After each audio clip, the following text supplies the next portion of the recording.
फरूख हबीब, सदाकत अब्बासी वगैरह सब सियासी वर्कर्स हैं। क्या शेख रशीद को मासूम अफराद की फहरिस्त में शामिल करें? आपकी पूरी दरखास्त एक सियासी जमात के गिर्द घूमती है। पीपल्स पार्टी या मुस्लिम लीग नून का जिक्र नहीं किया। लापता अफराद का केस संजीदा नौयत का है, इसे सियासी मकासद के लिए इस्तेमाल करने, अदालत का मजाक बनाने की इजाज़त नहीं देंगे। चीफ जस्टिस ऑफ पाकिस्तान का एतजाज़ अहसन के वकील शोएब शाहीन से मुकालमा। जबरी गुमशुदगी के केस में सवाल किया, मतीउल्लाह जान किस हुकूमत में गायब हुए थे? शोएब शाहीन ने जवाब दिया, मतीउल्लाह के गायब होने के वक्त PTI की हुकूमत थी। जस्टिस फाइज ईसा ने कहा कि सिर्फ एक सहाफ़ी का जिक्र किया, पिक एंड चूज़ क्यों कर रहे हैं? सहाफ़ी जब अपने खिलाफ जबर पर दरखास्त लाए तो आपने मुखालिफत की। मान लें आपने तफरीक से काम लिया। इस मसले पर आमना जंजुआ को सुनेंगे, उन्होंने कभी तफरीक नहीं की।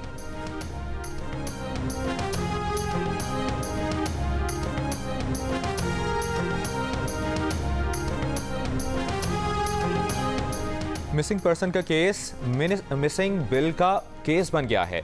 एक वजीर अपने बिल की हिफाजत नहीं कर सकता तो मिसिंग पर्सन्स की क्या करेगा? साबिक विफाकी वजीर शीरी मजारी का बिल गुम होने के मामले पर अदालत के रिमार्क्स। चीफ जस्टिस ने शोएब शाहीन से कहा, बिल सेनेट से गुम हुआ, आप इस चेयरमैन पर इल्जाम लगा रहे हैं जिसे आपकी पार्टी ने मुंतखब कराया, थोड़ी जिम्मेदारी भी कबूल कर लें। जस्टिस फाइज ईसा ने कहा कि मिसिंग पर्सन्स का हकीकी मसला है, इसको हल होना चाहिए। हमारी भी हुदूद है, हम सब कुछ नहीं कर सकते। ये मसला उस वक्त हल होगा जब हम सब मिलकर हल करेंगे। फैजाबाद धरना केस के फैसले में एहतजाज के हक को यकीनी बनाया गया। केस की समाअत कल तक मुलतवी कर दी गई।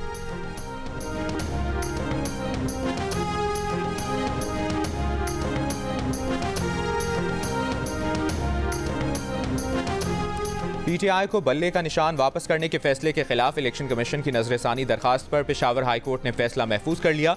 इलेक्शन कमीशन के वकील ने कहा कि पेशावर हाई कोर्ट ने इलेक्शन कमीशन को सुने बगैर हुक्म इम्तना जारी किया। सिंगल बेंच ने जो रिलीफ दिया वो पूरा फैसला है, इसके बाद कुछ नहीं बचा। 26 दिसंबर का ऑर्डर वापस लेने की इस्तदा। PTI वकीला की गैर हाजिरी पर जस्टिस एजाज खान ने कहा कि इस केस में दरखास्त गुजार पार्टी से कोई मौजूद है।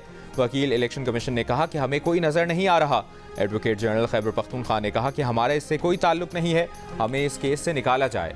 एडिशनल अटॉर्नी जनरल ने कहा कि विफाक का भी यही मौक़िफ़ है। इससे पहले chairman PTI barrister Gauhar Khan ये कह चुके हैं कि अगर बल्ले के अलावा कोई निशान मिलता है तो लेंगे, लेकिन इलेक्शन का बॉयकॉट नहीं करेंगे।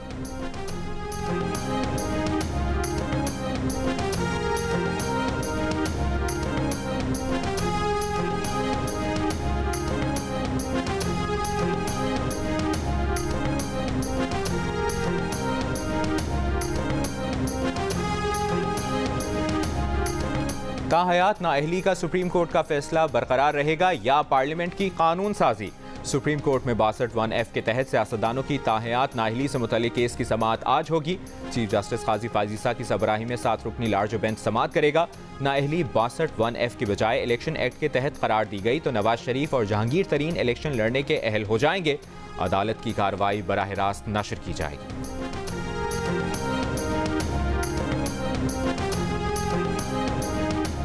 सुप्रीम कोर्ट ने PK91 को हार्ट में रिटर्निंग ऑफिसर की मअतली का पेशावर हाई कोर्ट का हुक्म कलअदम करार दे दिया।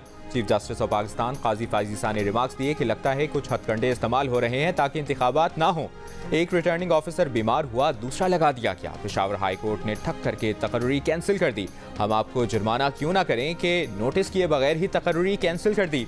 अपने पाँव पर खुद कुल्हाड़ी मारकर कह रही हैं कि स्क्रूटनी नहीं हुई। पेशावर हाई कोर्ट के जज ने नोटिस जारी करना भी मुनासिब ना समझा। सुप्रीम कोर्ट ने पेशावर हाई कोर्ट फैसले के खिलाफ इलेक्शन कमीशन की अपील मंजूर कर ली।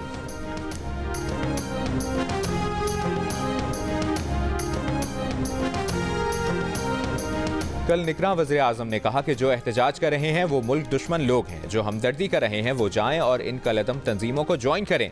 महदूद मैंडेट होने के बावजूद इस तरह की बात अफसोसनाक है।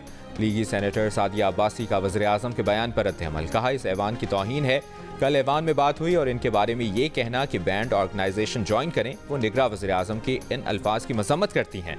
सादिया अब्बासी बाकी अराकीन को भी मज़म्मत करनी चाहिए।